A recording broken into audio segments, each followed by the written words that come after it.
ক্যান্টনমেন্টের ভেতরে কি হচ্ছে, কি ঘটতে যাচ্ছে, সেনাবাহিনীর ভেতরে কি হচ্ছে, ২২ জন সেনাবাহিনীর অফিসারদেরকে গ্রেফতারি পরোয়ানা, তাদের বিরুদ্ধে চার্জশিট, এসব সমস্ত কিছু মিলে বাংলাদেশ একটা উত্তাল অবস্থার ভেতরে পতিত হয়েছে।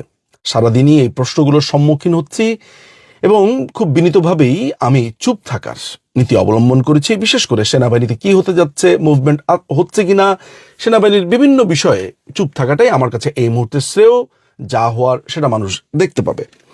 কিন্তু বাংলাদেশ সেনাবাহিনীর এই ড্রেসের, এই জলপাই ড্রেসের যে জৌলুস ছিল, তাদের যে ব্রাদারহুড ছিল এবং তাদের যে ঐক্য ছিল, এবং একজনকে কিছু বললে ১০ জন সেটাকে নিজের ঘাড়ে নেওয়া বলে মনে করত, এবং সেনাবাহিনীর যে ডিগনিটি ছিল, তাদের যে আইন ছিল, নিজস্ব একটা অবস্থান বা চৌহদ্দি বা অ্যাম্বিট ছিল, সেটি ভেঙে পড়েছে, এটি বলা বাহুল্য।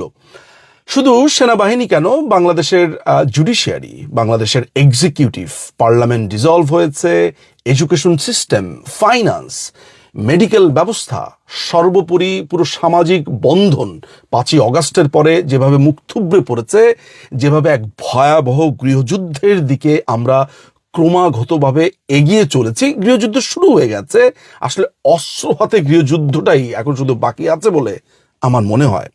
কিন্তু আমার প্রশ্ন হচ্ছে যে এই যে সেনাবাহিনীর অফিসারদেরকে গ্রেফতারি পরোয়ানা, তাদের বিরুদ্ধে চার্জ গঠন ইত্যাদি ইত্যাদি ইত্যাদি করা হলো, এই জিনিসগুলো নিয়ে আইনি প্রশ্ন কি? আমি আইনি প্রশ্নের তখনই উত্তর দিতে পারতাম বা উত্তর দিতাম যদি আমি মনে করতাম যে বর্তমান যারা ক্ষমতাসীন তারা বৈধ।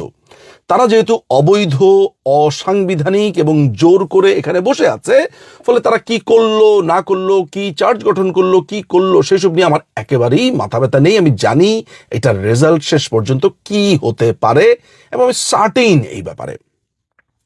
কিন্তু আজকে আমি একটা ঘটনা দেখেছি, যেটা দেখে আমি খুব বিস্মিত হয়েছি। সেটি হচ্ছে যে ঢাকা ইউনিভার্সিটির রাজু ভাস্কর্যের সামনে যেই সেনাবাহিনীর অফিসারদের ফেস্টুন বা প্ল্যাকার্ড বা তাদের ছবি সম্বলিত একটা অবয়ব সম্বলিত একটা প্ল্যাকার্ড সেখানে দাঁড় করিয়ে জুতাপেটা করা হচ্ছে, তাদেরকে নানান ধরনের ঘৃণা প্রদর্শন করা হচ্ছে, গালিগালাজ করা হচ্ছে, অর্থাৎ অলরেডি তাদেরকে দোষী সাব্যস্ত করা হয়েছে।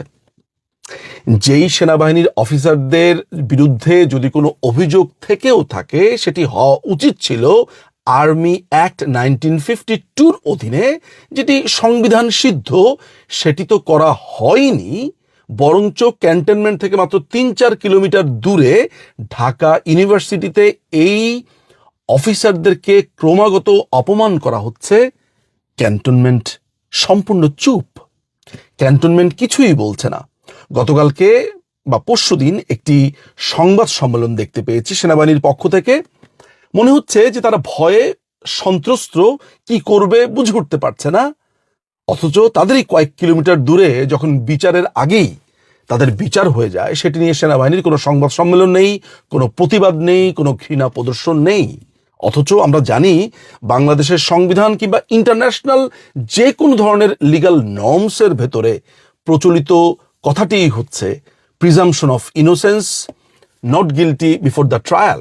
ট্রায়াল শেষ হওয়ার পরে কেউ গিলটি না, এটাই ধরে নেওয়ার কথা বা ধরে নেওয়া উচিত। কিন্তু বাংলাদেশের ক্ষেত্রে দেখতে পাচ্ছি যে সার্বভৌমত্ব বা দেশের সার্বভৌমত্ব যারা রক্ষা করেছে, দেশের যেই এই অফিসাররা আছে, কৃতি সন্তানরা আছে, তাদেরকে অপমান করছে ঢাকা ইউনিভার্সিটিতে। ঢাকা ইউনিভার্সিটি ঢাকা ইউনিভার্সিটি যেন এখন হয়ে উঠেছে বিভিন্ন মানুষকে অপমান করবার একটি সরাইখানা। যাকে খুশি তাকে সেখানে অপমান করো, গালি দাও। এখানে পড়ালেখার কোনো বালাই নাই, কোনো রিসার্চ নাই, কোনো গ্রুপ স্টাডি নাই, নাথিং। শুধু চা খাও, তর্ক করো, 2 দিন পর পর রাজুতে আসো, গালিগালাজ করো, আন্দোলন করো। এইটা হচ্ছে ঢাকা ইউনিভার্সিটির বর্তমান অবস্থা। আমার কাছে এই জিনিসটা এত বেশি বিস্ময়কর লেগেছে যে সেনাবাহিনীর তরফ থেকে কোনো ধরনের রা নেই, কোনো প্রতিবাদ নেই। কিন্তু প্রশ্ন হচ্ছে কেন নেই? এই যে সেনাবাহিনীর অফিসারদেরকে এইভাবে ঢাকা ইউনিভার্সিটির ভেতরে এইভাবে অপমান করা হয়েছে, সেনাবাহিনীর ব্রাদারহুডটা কোথায়? আমি যতদূর জানি যে সেনাবাহিনীর যে জুনিয়র অফিসাররা আছে তারা অনেকটা আগুনের মতো ফুঁসে আছে।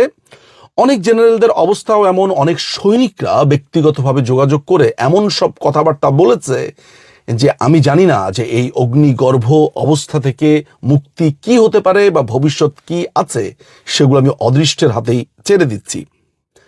আমি যেই ব্যাপারটা নিয়ে চিন্তিত সেটি হচ্ছে যে বাংলাদেশের প্রত্যেকটি অর্গানকে যেভাবে সিস্টেমেটিক ভাবে এই জামাত শিবির, এই তাজুলের আদালত শেষ করে দিচ্ছে, ধ্বংস করে দিচ্ছে।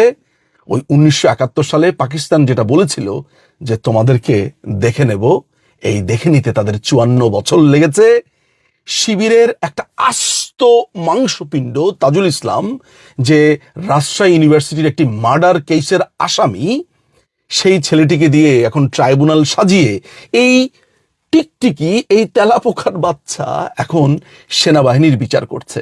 কিন্তু প্রশ্ন উঠছে যে এই তেলাপোকার পেছনের সাহস কারা? এই তেলাপোকার সাহসের জন্য নিশ্চয়ই তার রসদের প্রয়োজন আছে। এই রসদ কোথায়?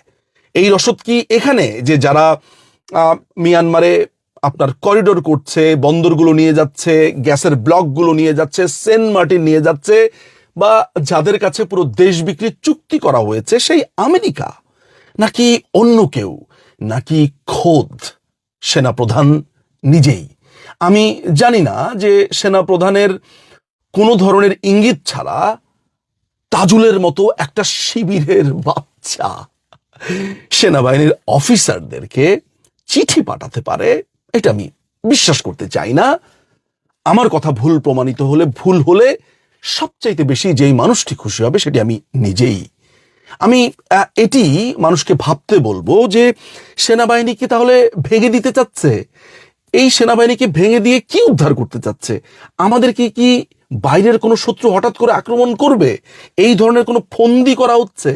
নাকি ওয়াকার চরম লেভেলের একজন বোকা, নাকি অসম্ভব বুদ্ধিমান? কোনটা? আমি এই সমস্ত চিন্তার ভার দর্শকদের কাছে ছুড়ে দিতে চাই এবং আরেকবার মনে করিয়ে দিতে চাই যে একজন মানুষের বিচারের আগেই তাকে গিলটি করে ফেলা হয়েছে ঢাকা ইউনিভার্সিটিতে, অর্থাৎ সেনাবাহিনীর অফিসারদেরকে অপমানের চূড়ান্ত। কিন্তু সেনাবাহিনী চুপ কেন? এই নীরবতা কি কি বলে দিয়ে যায়? দর্শক ভাবতে থাকুন। অনেক ধন্যবাদ।